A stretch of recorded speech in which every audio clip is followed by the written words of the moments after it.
Hello everyone, welcome to Ken studies. आज है 7 जनवरी और आज की करंट अफेयर सेशन में हम जिन टॉपिक्स को कवर करेंगे उनमें शामिल है एरो इंडिया 2025, उसके बाद सेंट्रलाइज्ड पेंशन पेमेंट सिस्टम जो अभी काफी चर्चा में रहा है, रमेश चंद्र समिति, ओपन डाटा किट, इसके साथ ही प्रोजेक्ट विस्तार और यूनाइटेड नेशंस सिक्योरिटी काउंसिल के बारे में हम चर्चा करेंगे। शुरू करते हैं। आज का फर्स्ट क्वेश्चन है,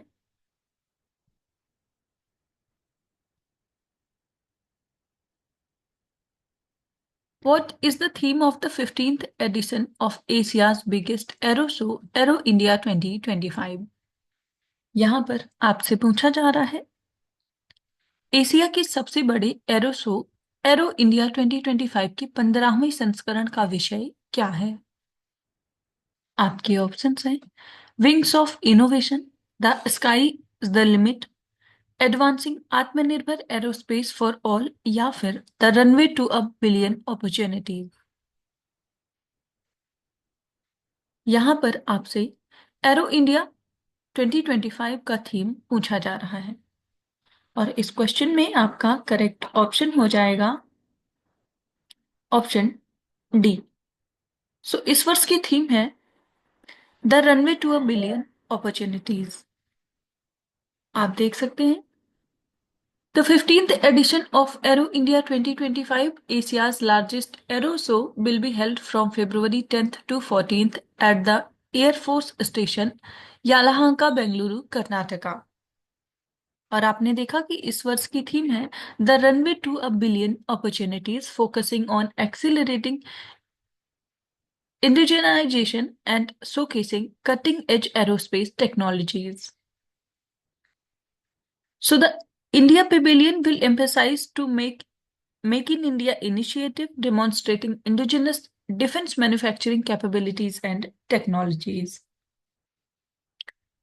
इसके साथ ही एरो इंडिया की बात करें तो ये एक बाय एनियल एयर शो है जिसका आयोजन किया जाता है बेंगलुरु, इंडिया में, और ये ऑर्गेनाइज किया जाता है by the defence exhibition organisation जो कि वर्क करता है under the ministry of defence. पहली बार एरो इंडिया का आयोजन किया गया था 1996 में। इसके साथ ही डिफेंस एग्जीबिशन ऑर्गेनाइजेशन की बात करें तो ये एक ऑटोनॉमस ऑर्गेनाइजेशन है जो कि स्टैब्लिश किया गया था 1981 में। And this organization was established to promote export potential of the Indian defense industry. और आपने देखा कि ये वर्क करता है under the ministry of defence. बढ़ते हैं नेक्स्ट क्वेश्चन की ओर। Centralised pension payment system is implemented by which organisation? यहां पर आपसे पूछा जा रहा है, केंद्रीकृत पेंशन भुगतान प्रणाली किस संगठन द्वारा कार्यान्वित की जाती है? आपके ऑप्शंस हैं employees provident fund organisation, reserve bank of India, ministry of finance, या फिर department of administrative reforms and public grievances.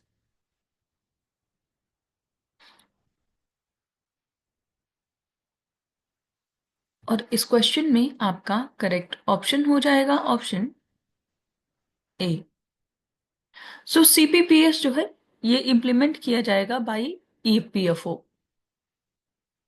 आप देख सकते हैं, the employees provident fund organisation has fully implemented the centralized pension payment system and allows 7.85 million pensioners to access their pensions from any bank or branch nationwide. So, this system eliminates physical verification and ensures seamless pension disbursement, and the new system replaces the decentralized model which relied on limited agreement with specific banks. And pensioners no longer need to transfer pension payment orders when moving or changing banks, so pension amounts are immediately credited upon release, enhancing convenience and ease of living. केंद्रीकृत जो pension भुगतान प्रणाली है, इससे फायदा ये होगा कि संपूर्ण भारत में जो पेंशन प्राप्त करता है वो कहीं भी किसी भी बैंक से अपनी पेंशन को प्राप्त कर सकते हैं या निकाल सकते हैं।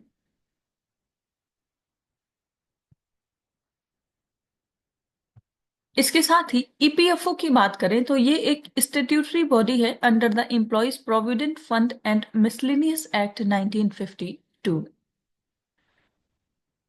और ये वर्क करता है ministry of labour and employment के अंतर्गत। बढ़ते हैं नेक्स्ट क्वेश्चन की ओर।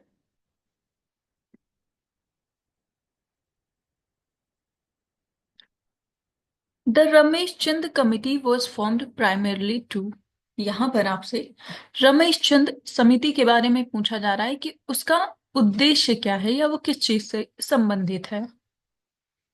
आपके ऑप्शंस हैं: access the impact of MSP on inflation, second develop a road map for doubling farmers income, third transition from wholesale price index to producer price index, and fourth, evaluate India's agricultural export policies। आपको बताना है रमेश चंद जो committee है इसका संबंध किससे है।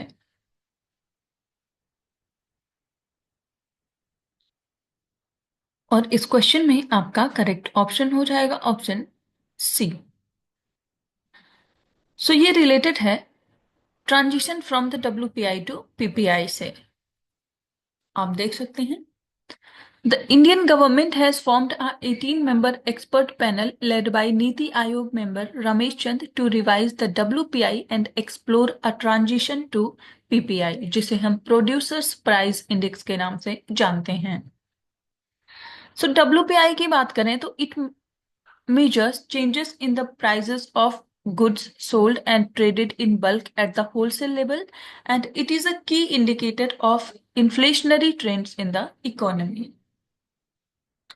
इसके साथ ही पीपीआई की बात करें तो ये मेजर करता है the average change in prices received by the producers for goods and services either sold domestically or exported. आप ये ध्यान रखेंगे डब्ल्यूपीआई में सिर्फ गुड्स को शामिल किया जाता है, जबकि पीपीआई में गुड्स और सर्विसेज दोनों को शामिल किया जाता है। इसका एडवांटेज क्या होगा, तो जो उद्योग केंद्रित मुद्रास्फीति है उसका माप अच्छे से किया जा सकेगा। इसके साथ ही जो उत्पादन चरण है उन पर भी ध्यान केंद्रित किया जा सकेगा। और आपने दायरा देखा ही कि जो पीपीआई है उसका दायरा डब्ल्यूपीआई से व्यापक है, क्योंकि इसमें सर्विसेज को भी शामिल किया गया है। बढ़ते हैं नेक्स्ट क्वेश्चन की ओर।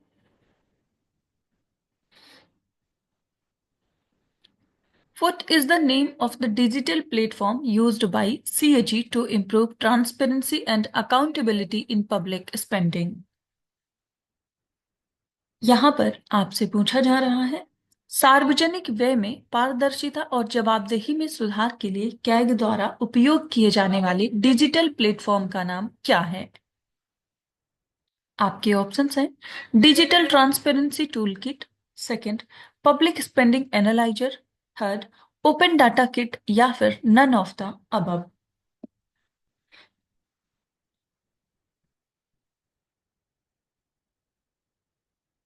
और इस क्वेश्चन में आपका करेक्ट ऑप्शन हो जाएगा ऑप्शन सी।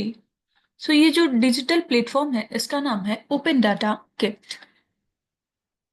आप देख सकते हैं The Comptroller and Auditor General is using the Open Data Kit platform to enhance transparency and accountability in public spending। आपने देखा कि जो सार्वजनिक व्यय है उसमें उसकी जो पारदर्शिता होती है और उसकी जवाबदेही में सुधार के लिए इस नए प्लेटफॉर्म का उपयोग सीएजी के द्वारा किया जा रहा है। And ODK is a secure digital platform for designing, collecting, and managing data, and it is integrated with CAG's operating system and provides end-to-end encryption. The platform helps identify problem areas and launch multilingual surveys, beneficiary surveys, support audit planning, and evidence collection। and this platform was used to assess patient satisfaction and audit the performance of AIIMS Mangalagiri and AIIMS Bibinagar.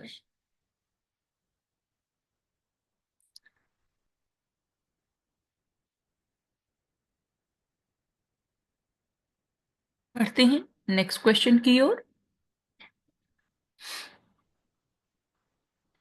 इसके साथ ही इस question से related आप comment करके हमें ये बताएंगे कि जो कॉम्प्ट्रोलर एंड ऑडिटर जनरल होता है भारत के संविधान में, इसका वर्णन किस आर्टिकल में किया गया है।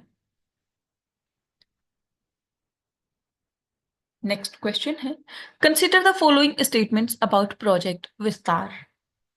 यहां पर प्रोजेक्ट विस्तार से संबंधित कुछ कथन दिए गए हैं जिन पर आपको विचार करना है।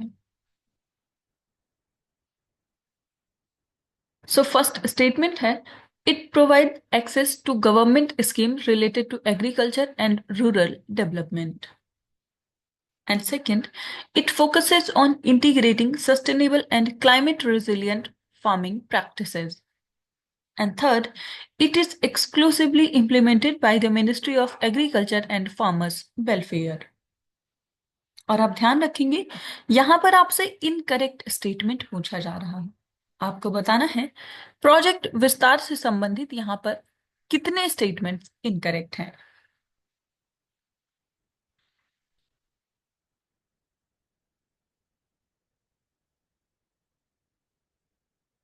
और इस क्वेश्चन में आपका करेक्ट ऑप्शन हो जाएगा ऑप्शन ए।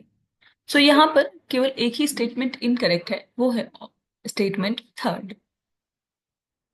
आप देख सकते हैं, so recently the Indian institute of technology Madras has announced a collaboration with the ministry of agriculture and farmers welfare on project Vistaar, जिसका फुल फॉर्म है virtually integrated system to access agricultural resources. So ये एक digital platform है designed by integrating information about startups in agriculture and allied sectors, और इसका उद्देश्य है to enhance the efficiency and effectiveness of the agricultural extension system through digitalisation. So digitisation ये काफी चर्चा में रहा है, कुछ सालों से ये शब्द आपने कई बार सुना होगा इसके बारे में। सो डिजिटाइजेशन क्या है ये आप हमें कमेंट करके बताएंगे। सो आपने देखा कि ये जो प्रोजेक्ट विस्तार है ये कृषि और उसके जो संबद्ध क्षेत्र हैं उनमें स्टार्टअप्स के बारे में जानकारी एकत्रित करने के लिए इस प्लेटफॉर्म को बनाया गया है, और इसका उद्देश्य है जो कृषि विस्तार प्रणाली है उसकी दक्षता और प्रभावशीलता को बढ़ाना। बढ़ते हैं नेक्स्ट क्वेश्चन की ओर। Consider the following statements about the United Nations Security Council. यहां पर संयुक्त राष्ट्र सुरक्षा परिषद से संबंधित कुछ कथन दिए गए हैं जिन पर आपको विचार करना है।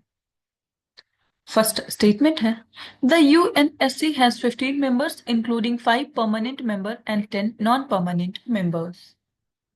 And second, the 10 non-permanent members are elected by the United Nations General Assembly for a term of 2 years. और यहां पर आपसे करेक्ट स्टेटमेंट पूछा जा रहा है।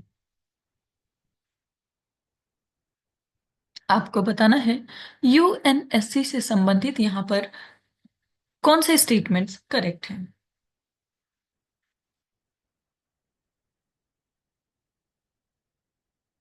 और इस क्वेश्चन में आपका करेक्ट ऑप्शन हो जाएगा ऑप्शन सी। सो यहां पर दोनों ही स्टेटमेंट्स करेक्ट हैं, आप देख सकते हैं।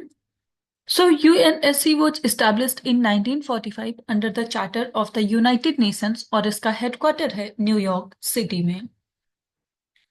So UNSC is one of the 6 principal organs of the United Nations and serves as the main policy making organ of the organization. और इसकी प्राइमरी जो रिस्पॉन्सिबिलिटी है वो है maintenance of international peace and security. आपने देखा कि United nation security council में 5 परमानेंट मेंबर्स होते हैं जिसे हम P5 के नाम से भी जानते हैं, और ये देश है United kingdom, China, France, Russia and United states. इसके साथ ही 10 नॉन परमानेंट मेंबर्स भी होते हैं, and each year the 193 member general assembly elect 5 non permanent members for a 2-year term of the UNSC. So वर्तमान समय में जो 10 नॉन परमानेंट मेंबर्स हैं उनकी बात करें तो उनमें शामिल हैं Algeria, Denmark, Pakistan, Greek, Guyana, Panama, then Sierra Leone, Slovenia, Somalia and South Korea. और आपने देखा यूएनएससी का हेडक्वार्टर है न्यूयॉर्क में।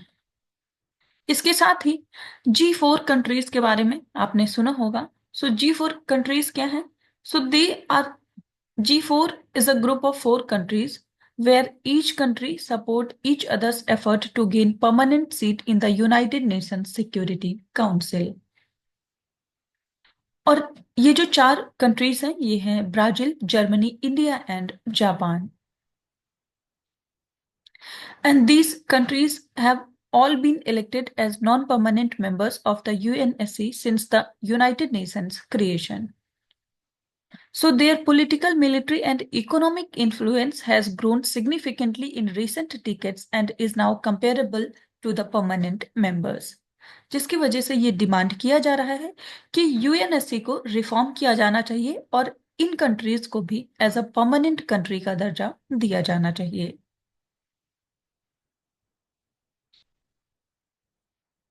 सो आज के करंट अफेयर सेशन में इतना ही। Thank you for watching. Do like, share and subscribe.